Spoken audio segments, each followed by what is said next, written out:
Hey there, my name is Sheldo. Welcome to my kitchen. Today we are making lemon bars. They're so simple, just a filling and a crust, but they truly let the lemon shine through and sing. However, some lemon bars can be so disappointing. They can look perfect, yellow, beautiful, yet when you go to take a bite, there's no lemon flavor. Maybe just me, but I kind of like my lemon bars to taste like lemon. I'm looking for bright, tart, zesty citrus flavor, smooth, luscious filling, paired with a crust that is crunchy and never soggy. That is exactly what I set out to create with this recipe. Just 6 ingredients, plus 2 optional extras that help amp up the color and the flavor, but we can get more into that later. Everything comes together in just one pan, no extra mixing bowl required. The filling is a modified lemon curd because, let's be real, does anything taste more like lemons than lemon curd? The crust starts with brown butter and uses a slightly unconventional technique that yields a texture that is crisp and almost flaky and has such deep buttery flavor, the perfect pairing to the bright filling. Truly, these are the ultimate lemon bars, and I really hope that you give the recipe a try.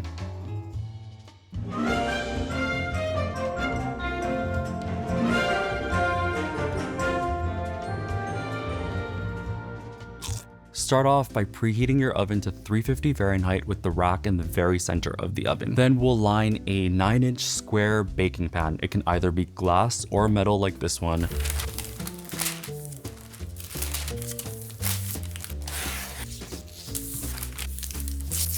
Snip these corners, 2 parallel, these 2 parallel as well. And just like that. Set this aside. Next, we're gonna work on the crust. For this recipe, we'll use 1 cup of butter, which is either 2 sticks or half of a pound. Part of it will be for the crust and part of it will be for the filling. I've always found it really hard to measure butter in terms of tablespoons by volume, so really the best way to do it is by weight. But because we're not doing anything crazy, it's not French pastry, it doesn't have to be super precise, so I'll show you how to eyeball the amounts that we need. So I've already gone ahead and cut this pound of butter in half. We're gonna use just 1/2. 1 cup is 16 tablespoons. We're gonna use 10 tablespoons of the butter in the crust, which leaves 6 tablespoons for the filling. Cut it in half, so that's 8 tablespoons each. We'll reserve 8 for the crust. Take 2 more tablespoons out of this. Just cut it into half, then quarters. 8 divided by 4 is 2. 8 plus 2 is 10. We're left with 6 tablespoons here for the filling. Cut these into smaller pats. This is the butter that will go into the filling. Set it aside. Don't forget about it. Not only does the butter add richness and flavor to the curd, because butter is solid at room temperature, once the filling cools down, it'll actually help solidify the filling. So pretty important. Don't forget. The 10 tablespoons that will be going into the crust, also cut them into smaller pieces. It'll just help the butter melt a little easier in our pan because we are going to brown this butter. We can verify how we did. 10 tablespoons of butter should be 140 grams. Oh yeah, 138. It's pretty spot on. Before we start browning the butter, measure out and have ready all of the rest of the ingredients for the crust. 175 grams or 1 1/4 cups of all-purpose flour, 50 grams or 1/4 cup of sugar, 5 grams or 1.5 teaspoons of kosher salt, finer sea salt or table salt, that'll be 3/4 teaspoons, still weighing 5 grams though. And last but not least, 1 tablespoon or 15 milliliters of cold water. Here's my, oh my gosh, it's heavy. Medium heat. This isn't very much butter, so it will brown quickly. I've shown how to make brown butter quite a few times on this channel already. If given the opportunity to, I will brown the butter. It just makes things taste so good. During the browning process, first evaporating off some of the water that exists in butter. Once that water is evaporated, the butter will rise in temperature. The sugars and the proteins left in the butter, those go through the Maillard process and also some caramelization. And that just creates yummy, delicious, toffee, caramelly flavors. Just makes for an all-round better, tastier dessert. You don't want to do it over too high of a heat. We don't want to burn the butter before it browns properly. Stir the butter constantly so that nothing sticks to the bottom and burns. At first, while the water is evaporating off, the butter will make sounds. Once the noise stops, that means all of the water is gone. Start watching really carefully because things do happen really fast from that point. I don't know if you can see, but these particles have settled out of the butter, and it's these particles that will brown in toast. Just keep stirring. I feel like my heat is a little high. It's a patient process. You don't want to rush it. The sounds are kind of dying down now. I'm beginning to smell the brown butter. So that means we are really close. Look at all the brown bits at the bottom. We're looking for a shade lighter than the color of powdered instant coffee. So right here, that's still kind of medium brown, but we are getting close. So actually right now I'm going to turn the temperature off and let the remaining heat carry us to the color that we're looking for. All right. That is exactly the brownness that we want. Straight into the butter, we'll add our salt and our sugar. Give it a stir so it's all mixed in. That'll cool down the butter just a little bit. Go in with our flour. Give it a stir. So the hot butter is actually scalding the flour, denaturing some of that gluten, which gives the flour structure, and that will help us make a crust that isn't tough, but instead super crisp. Once the flour is properly mixed in, go in with our last ingredient, which is a tablespoon of cold water. This will help cool down the mixture a little bit, but also if we don't add the water, this dough is too crumbly and it's kind of hard to work with. I don't know if I've seen a crust made exactly this way before. It really makes for such a nice, light, crisp crust. Look at those beautiful specks from the brown butter. Isn't that so pretty? Transfer our crust mixture into our prepared lined pan. With this pan, just give it a wipe with some paper towel. No need to wash it. We will use the same pan to make the lemon curd filling. At this point, the filling will still be kind of hot, so use your spatula, divvy it up and get it as even as we can before we go in and start smushing. It's kind of almost like a sandy Play-Doh texture. All we have to do is press and pat. We can switch to our hands. If this is still a bit hot, you can also use the bottom of a small dry measuring cup. Wonderful. Doesn't have to be perfect. Then grab a fork, poke some holes. This will prevent the crust from bubbling up in the oven. Perfect. Then crust goes into the oven. We're looking for it to get golden all over, anywhere from 20 to 25 minutes, depending on your oven. Tidy up just a little bit. Look what happened to my scale. I left it sitting on top of the stove by the vent of the oven, so the back completely melted. Don't forget to set a timer for the crust. I'm gonna set a timer for 18 just so we can check on it a little early and gauge how much longer it needs to bake. While the crust is cooking, we can make our filling. The lemon bar filling needs to be cooked twice. First on the stovetop to thicken it, then the thickened filling is poured onto the crust. The whole thing goes back into the oven and it bakes until the filling sets basically all the way through. If we put straight up liquid filling mix onto the already crisped crust before the filling has thickened and set, it'll sog into the crust, making the crust not crisp anymore. Even worse, there's a chance of the liquid filling kind of running under the crust. It just becomes this weird curd sandwich with the crust kind of floating. We don't want that at all, obviously, so we cook the filling first on the stove. We need 200 milliliters of lemon juice and zest of however many lemons it takes to get there. Medium-sized lemons, you might need 4 to 6. These are pretty ginormous lemons, so I'm gonna start with 4, and if we need more, we can always add more. Make sure that your lemons are well scrubbed because we're using the zest. Into the pan, we'll add 300 grams or 1.5 cups of sugar. If you're not using a scale, do the exact same steps, but just use a dry measuring cup or a tablespoon or whatever you need. We have our sugar in, zero out our scale. Next goes in 6 tablespoons or 54 grams of all-purpose flour, just a pinch of salt to balance everything out. The 2 optional ingredients that I was talking about. First up, some turmeric. This is 1/16 of a teaspoon, or just put in a nice pinch. This won't flavor the filling. What it will do is deepen the yellow color. So the funny thing about lemon bars is that the yellow color doesn't actually come from the lemon. Lemon juice is not very yellow, right? And the zest doesn't give much color. So the yellow is actually coming basically purely from your eggs. Unless you have really nice farm fresh, like organic eggs, the bars might not come out as yellow as we want. The turmeric is kind of just an insurance policy. It'll help make sure that the bars come out nice, sunny lemon yellow. The second optional ingredient is a dry powdered acid. The thing is, when making lemon curd, there's only so much juice you can add in before the ratios. Oh, timer, let's check on our crust. Be right back.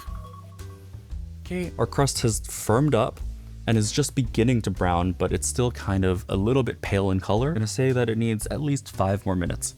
Hey Siri, set timer for 5 minutes. Where were we? Oh yeah, with lemons, all the sourness is in the juice. When making lemon curd, there's only so much juice or liquid that you can add in before everything kind of falls apart and it won't set anymore. Even with fitting as much juice as I could into this lemon curd, I found that the resulting flavor profile was delicious. Don't get me wrong, lots of flavor, perfect for eating on its own. Also perfect for those who like a lemon bar that's slightly more mellow on the tartness scale. For me, it was just missing that little bit of, you know, that thing that gets your saliva glands working in overdrive. That's what I was missing in the curd. The only way to put that in without adding more liquid is with a dry acid. Here I have powdered citric acid, which, you know, citrus. This is the exact acid that is found in lemons, so this will work best. I know that not everyone has citric acid in their kitchen, even though I think you should, but if you don't have citric acid, what will also work is cream of tartar. It also is a dry powdered acid. I know a lot of people who bake will have cream of tartar at home, so that is a pretty good substitute. You do just need to use more of it because cream of tartar doesn't taste quite as tart as citric acid. Ooh, citric acid is known, just like lemons, for having a very clean acidity. Oh, sorry, my mouth is just watering now. Cream of tartar doesn't have quite that same really clean, bright tartness that cuts through, but it is enough to kind of push it over the edge and help create that zing. If you're gonna use cream of tartar, you'll need 1.5 teaspoons cream of tartar. Citric acid, here I have 1/2 teaspoon. Let's check on our crust one more time. It's firmed up even more now and more golden. I'm beginning to smell it. We don't need to go all the way golden at this time. Once the filling is on, we will bake it some more. But with that said, I am looking for a little bit more brownness around the edges. So I'm gonna put it back in for another 2 to 3 minutes. Next, we are gonna go in with our eggs. So that will be 3 whole eggs and then 3 egg yolks. The reason why we don't use all whole eggs in here is because egg white is actually the portion of the egg that has that sulfurous eggy flavor. So if we add too much egg white, it'll have a more eggy taste. That's 3 whole eggs. I'm gonna grab a little bowl to save the egg whites. Maybe an egg white omelet. Okay, who are we kidding? I've never in my life made an egg white omelet, so that's definitely not gonna happen. What you can actually do for this video, we are just making lemon bars, but you can turn, you can turn the extra egg whites into meringue and put it on top of these lemon bars and make a lemon meringue bar. For that purpose, I prefer using a Swiss meringue, which is a cooked meringue that pasteurizes the eggs and it's super stable, so it's perfect for lemon meringue. Comment below and let me know if you want that recipe. I'll be happy to make that video. Let's quickly finish up these eggs and we can, oh shoot. Okay, didn't want to dirty my hands, but it's fine. Honestly, separating eggs with your hands is the best way because there's no chance of breaking the delicate yolk. And even if I'm cracking eggs, I'm gonna wash my hands anyway. So, you know, just chuck these in the fridge and use it for something else. Let's check on our crust.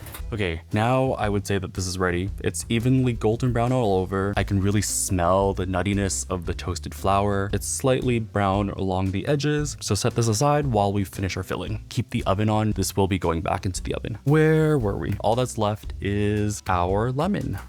Before juicing, we'll want to zest our lemon. This is most easily done with a microplane grater. I'm going for just that top yellow layer, trying not to get too far into the white part, the pith of the lemon, because that can be quite bitter. All of the lemon flavor is in that very like outside that contains all of the lemon oil. The zest of 4 lemons will, once you zest it all, it will be around 2 tablespoons packed pretty tight. Okay, that is 4 lemons worth of zest in there. Before we continue, give this all a mix together. Probably easier done with a whisk, but I have come this far and I don't really want to dirty a whisk if I don't have to. On to our last component, which is the lemon juice. You can squeeze your lemons by hand, but it's a lot easier with a citrus juicer like this. I find it easiest to cut off the 2 pointy ends before cutting the lemon in half. Honestly, these lemons are so big that I'm just gonna cut 3 first and see where we end up in terms of juice amount. Zero out the scale. If you're not using a scale, squeeze the juice straight into a liquid measuring cup, and we're looking for 200 milliliters. 200 milliliters is 200 grams. We'll squeeze straight into our pan. I won't even worry that much if any of the seeds end up in there. I don't want too many, but if there's a couple, it's fine. We are gonna strain this before we use it anyway, so anything that's in there will get weeded out. Did you know that you're not supposed to put the round side into the round side with the flat side up with the juicer? You might think that's the natural way to do it, but if you do this, all the seeds kind of pop out. The way you're meant to use a juicer is put the big flat side down, and that way, once we squeeze, all of the juice goes directly through these holes, and it's just a lot more efficient. I like to flip it over once I've squeezed it the first time, And usually that gets out a little bit more juice. That's 1 lemon. We're already at 80 grams. Not gonna need 4 lemons, probably not even all 3. This is why you have to measure the juice instead of just blindly going by, oh, the recipe says 4 lemons, I'll use 4 lemons. Clearly lemons vary in size. I've used other smaller lemons before, and this recipe took 6 lemons. What are we at? 124 already. We are aiming for 200. I think probably just another half. Maybe not, so close. Say you're like 190 grams or 190 mils of juice and you're almost there, but you've run out of lemons. If it's just 10, 15, maybe even 20 grams or 20 mils, you can just make up the rest of that difference with water. That 10 grams or whatever won't make that much of a difference. For me, I do have this half left, so you know what? I'm actually going to cut it in half and save half of this for lemon wedges later on. That way that it's like not pulverized. And I will just squeeze this half. Perfect. 200 grams. Mix it all up so that it is homogeneous. Best not to mix on your scale because that can kind of mess with the mechanism, and we really do want the scale to remain accurate. Now that it's all mixed up, we can get on with cooking the curd. Crust has cooled a little bit. It is completely firmed up. The little micro cracks in there, that is because of the lack of gluten. It really, really makes for that nice crust that I was looking for. Let me remind you again, I can't stress this enough. Do not forget your butter. When putting it aside, don't put it back in the fridge. Keep the butter in sight at all times. A spatula. I'm gonna switch to a bigger one. We will sieve our curd straight into our crust. A nice big sieve. Just keep it aside for now. There are eggs in here, and we do not want to cook this on a crazy high heat because you'll end up with scrambled eggs. Honestly, even if there are little bits of curdled egg in there, it'll all get strained out. The problem is if you over scramble a curd or a custard like this, is that it makes it taste really, really eggy. We don't want the egginess to interfere with the lemon flavor, so just go nice and slow and gentle. It helps if you use a pot with a heavy bottom so that it heats more evenly and we don't end up with hot spots. Also have a thermometer handy. We're looking for our mixture to reach about 160 to 165 Fahrenheit. If you don't have a thermometer, that's totally fine too. Once we've reached temperature, I'll show you what texture we're looking for. As always with cooking curd, for much of the time, it'll seem like nothing is happening and we're stirring in vain. But once it hits that critical mass, things happen really quickly. So we do need to stir the whole time just so we can catch that perfect moment. The thickening will happen first on the very bottom of the pot. It'll form a layer. As we stir, we'll scrape up those bits and it'll seem like our curd is getting lumpy. Don't worry, just keep stirring slowly and trust the process. Once the rest of the curd thickens, it all evens out again. Don't forget to scrape down the sides. Check the temperature. Ooh, 158.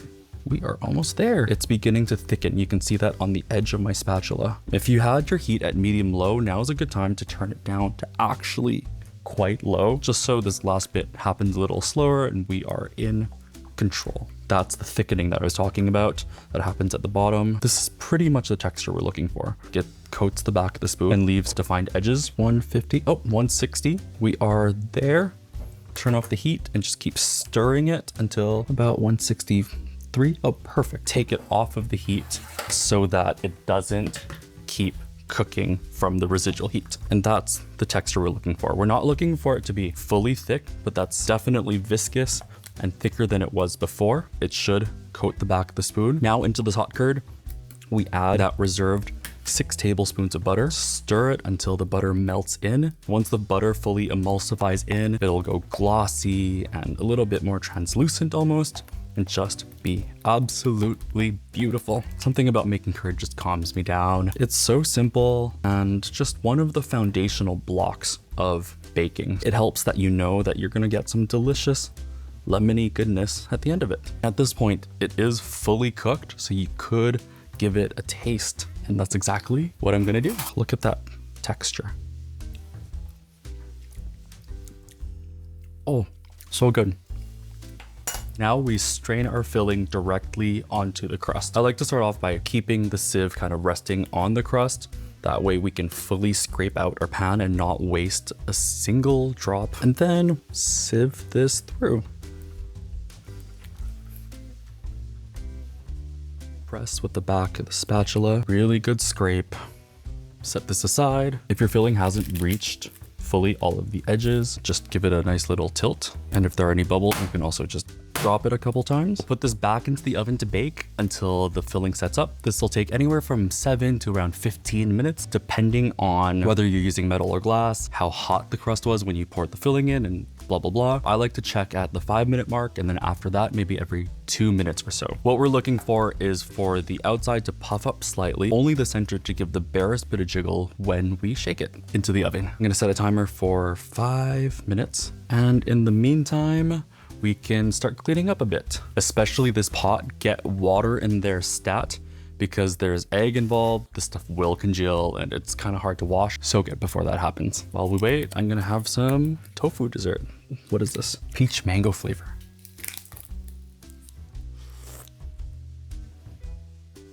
The stuff is so nostalgic to me. My mom would always give me one for like school lunch. My favorite flavor is probably, I think coconut at the top and then maybe almond second. Anyone else love these tofu dessert things? Comment below and let me know your favorite flavor. While I clean up, we can talk next steps. The one slightly annoying thing with lemon bars is that you can't even think about touching it once it's out of the oven.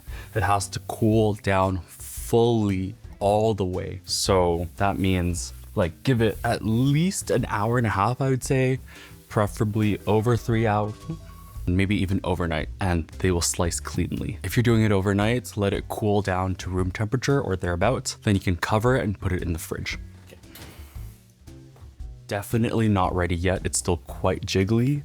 So I'm gonna give it now, maybe that was 5 minutes. I'm gonna give it 4 minutes. The closer we get, you'll wanna check it at shorter and shorter intervals. We don't wanna overshoot it. If we allow the filling to set up all the way in the oven, once it comes out with the residual heat, it'll overcook. What else can we talk about? If you've watched my videos before, you might have noticed that I've redecorated a little bit. Nothing new on that side, everything new on this side. So this sign is new. It says mala, which is numbing spice. That's kind of the classic flavor profile of Sichuanese food, and Sichuanese food is part of my soul and blood. This I love because it's actually real. Some beautiful, gorgeous cows. I have, still not quite done yet. So we will set another timer for maybe 3 minutes this time. Photo of my grandparents in their kitchen in Sichuan. This is the house that I kind of remember from my childhood, because I did grow up in Sichuan until I was 6 before my family moved to Vancouver. My grandparents obviously stayed in China. A meal that my grandma cooked for me the last time I was back in China. My favorite classics, you know, we have tomato egg, we have cabbage with black vinegar, and we have sliced potatoes, dried chilies, and potato with dried chilies stir-fried as well. All like really classic Sichuanese dishes. What was I doing?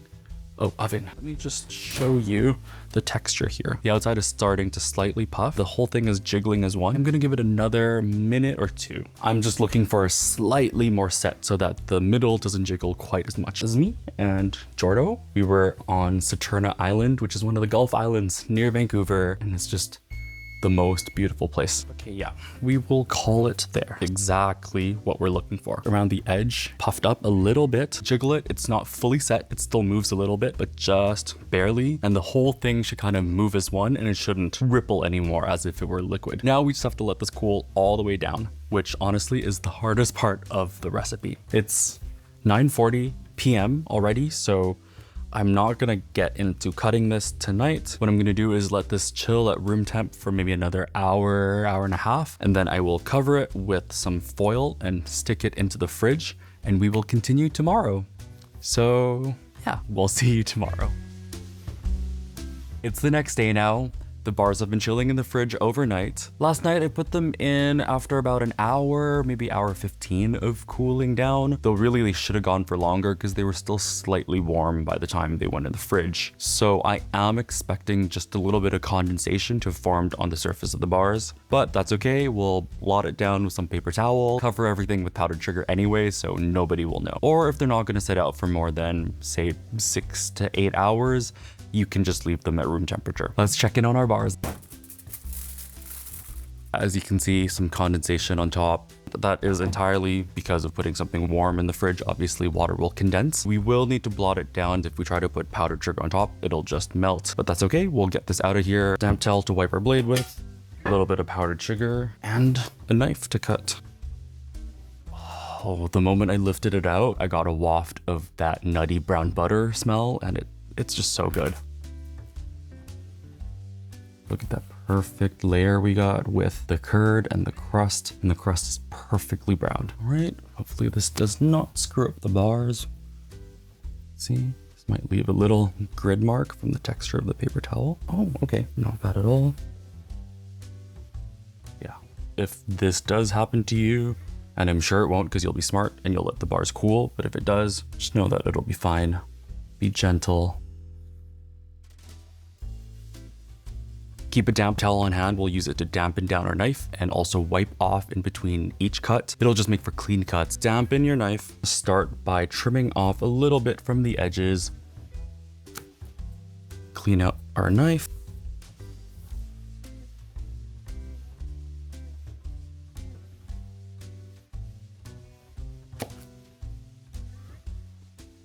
Very happy with that. Now we can actually slice them. Let's make this as even as we can. There. 4, 2, 2.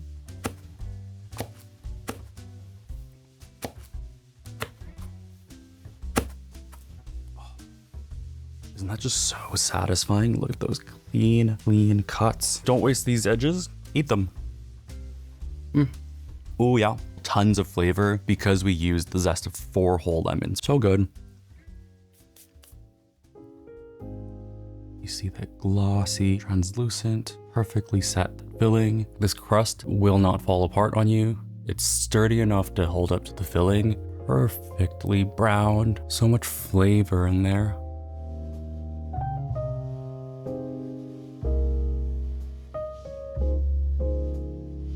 Make sure to do it right before you serve them, otherwise the sugar will dissolve. Filling to crust ratio right there. That is perfect for me. Oh yeah. That filling is so smooth, yet with that super bright flavor, so lemony. The crust remains so crisp, and that's after having sat overnight in the fridge. So many lemon bars have that kind of pale, slightly translucent base that is almost the same texture as the filling. I just don't love that. Here we have contrast, we have crispness. The base doesn't just exist to hold the lemon, it brings its own in terms of flavor. That extra toastiness from the brown butter and the perfect amount of salt.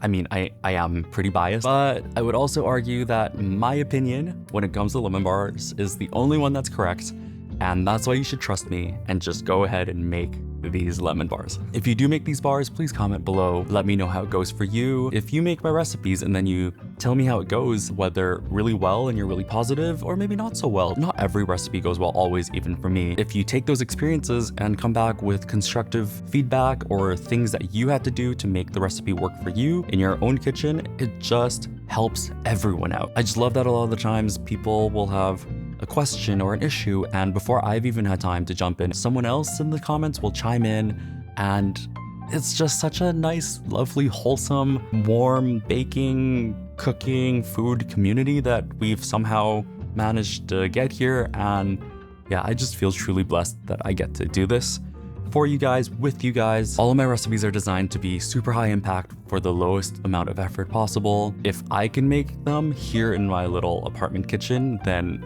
I know for sure that you'll be able to make them at home as well. I really put a lot of work into these recipes because I don't want you to waste ingredients. I love seeing people get to bake delicious things. Like, isn't it just the best feeling ever getting to share baked goods? Wow, I'm really rambling here now. Back to the topic. Yes, please comment if you make these bars. As always, full written recipe will be down in the description. While you're down there, don't forget to hit the like button, smash that subscribe. I don't know what else people say, the ring the bell notifications, and I'll see you next time.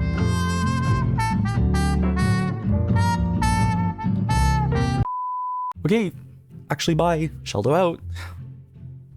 It's literally a wall here. I don't even know where I'm walking. Kind of girl, take things a little too far. That's why you left, Mark. I'm not just some mind. Oh my god. Kind of girl, things again.